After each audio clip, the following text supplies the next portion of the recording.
अच्छा, आप एक दृष्टि से विचार करें, लंका समुद्र के बीच में बसी हुई है और लंका में यह वर्णन मिलता है कि कुंभकर्ण 6 महीने सोता है। मांगिस नींद मांस सट केरी। अच्छा, अब आप थोड़ा विचार करें, क्या वहां कुंभकर्ण ही सोता है और कोई नहीं सोता? मुझे तो लगता है कि अगर वहां कुंभकर्ण सोता है तो उसी लंका में विभीषण जी भी सोते हैं। अगर विभीषण जी न सो रहे होते तो यह क्यों लिखा जाता, मनमह तर्क करे कपि लागे, ते ही समय विभीषण जागे। इसका अर्थ क्या है? यह जीवन की जो दशा है उसका चित्रण प्रतीकात्मक ढंग से एक रूपक के द्वारा श्री तुलसीदास जी प्रस्तुत करते हैं। समुद्र के बीच में लंका, संसार ही सागर है और हमारा जीवन यही लंका है। लंका सोने की थी और यह जीवन भी सुनहरा अवसर है। क्या बात है। ये जीवन सुनहरा अवसर है, ऐसा मौका बार बार नहीं मिलता। लेकिन इस लंका के भीतर, इस जीवन के भीतर अगर कुमति का कुंभकर्ण सो रहा है तो सुमति के विभीषण जी सो रहे हैं।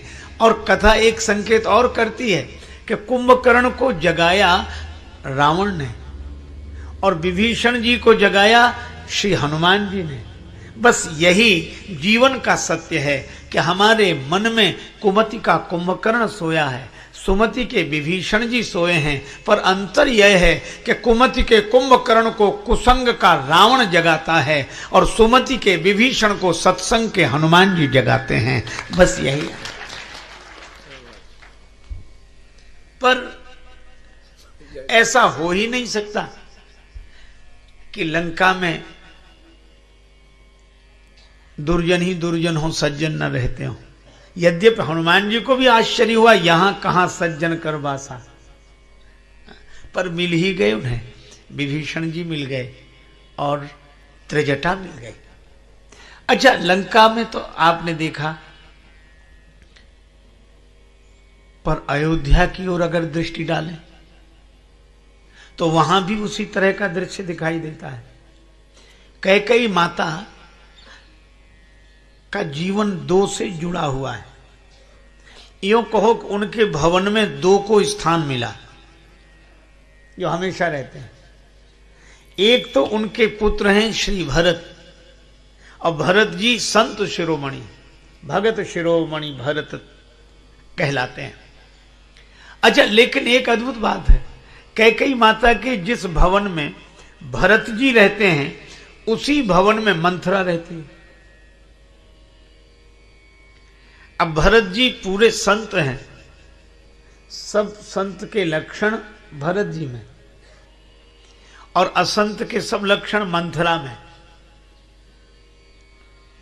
देखो, भरत जी को भी एक बीमारी हुई। कौन सी? श्री भरत जी स्वयं कहते हैं,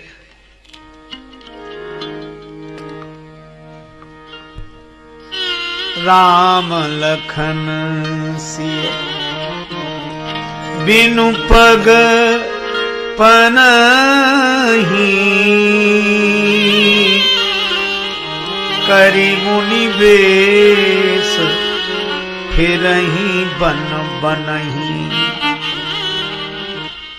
श्री सीताराम जी के, लक्ष्मण जी के दुख की कल्पना से ही यही दुख दाह दहई नित छाती, भूख न बासर नींद न राती। भरत जी कहते हैं मेरा हृदय जलता है। एक बीमारी, दूसरी भूख न बासर नींद न राती। दिन को भूख नहीं लगती, रात को नींद नहीं आती।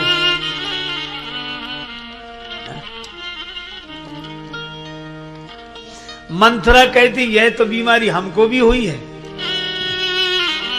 लक्षण मिला ना। भरत जी कहते हैं यही दुख दाह दहाई नित छाती, भूख न बासर नींद न राती। और मंथरा की क्या हालत?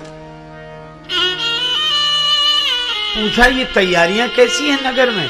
किसी ने कहा कि राम जी का युवराज पद पर अभिषेक हो रहा है। बस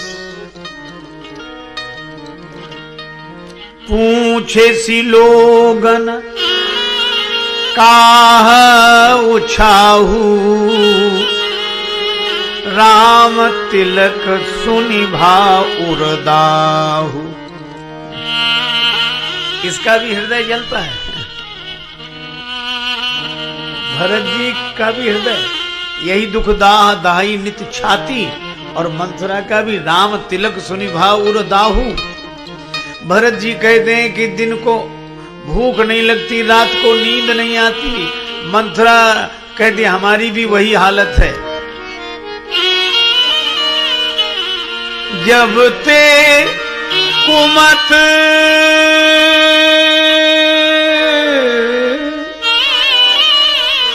सुना में स्वामिनी, भूख न बासर नींद न जामी। मुझे भी दिन को भूख नहीं लगती, रात को नींद नहीं आती। अच्छा, लक्षण तो एक मिल रहे पर कारण अलग अलग हैं। भरत जी का जी जलता है राम जी का दुख देखकर, और मंथरा का जी जलता है राम जी का सुख देखकर। भरत जी को भूख नहीं लगती, दिन को रात को नींद नहीं आती। क्यों? क्योंकि श्री राम जी को वन मिल गया। और मंथरा को दिन को भूख नहीं लगती, रात को नींद नहीं आती, क्योंकि राम जी को युवराज पद मिला जा रहा है। अब आप देखो, लक्षण एक से हैं पर कारण अलग अलग हैं। देखो, संत भी दुखी होते हैं और असंत भी दुखी होते हैं, पर अंतर यह है कि जो दूसरे का दुख देखकर दुखी हो वह संत, और जो दूसरे का सुख देखकर दुखी हो, अब मैं क्यों कहूं, आप स्वयं समझ लीजिए कि वह कौन है। जिससे दूसरे का सुख न देखा जाए। जय हो। और आज तो सबसे बड़ी समस्या यही है कि आज का आदमी अपने दुख से उतना दुखी नहीं है जितना दूसरे के सुख से दुखी है। अब ये मंथरा की वृत्ति है। दशरथ जी दे रहे हैं, राम जी को मिल रहा है, पिता दे रहा है, पुत्र को मिल रहा है, प्रजा की सम्मति है, गुरु जी का आशीर्वाद है, सम्मति है, पर इसको बीच में ही परेशानी है। देखो, संत कौन? जो अकारण प्रसन्न रहे, और असंत कौन? जो अकारण परेशान रहे। खुद रहे परेशान, दूसरे को भी परेशान करे है? तो भरत सत्संग के रूप हैं और मंथरा कुसंग का रूप है।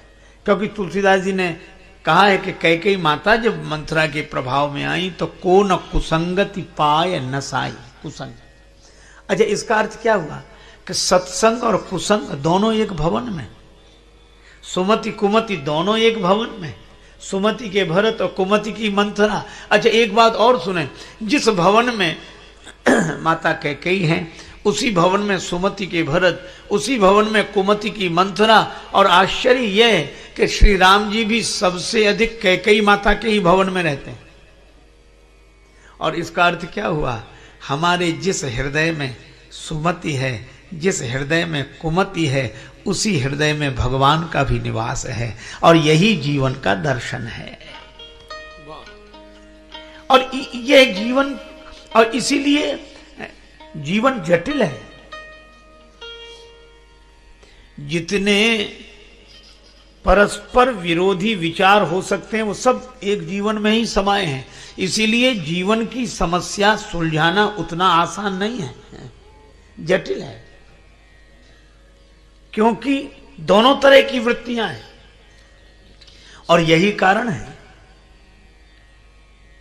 कि पहले तो हम स्वीकार करें कि हमारा जीवन गुण दोषमय है।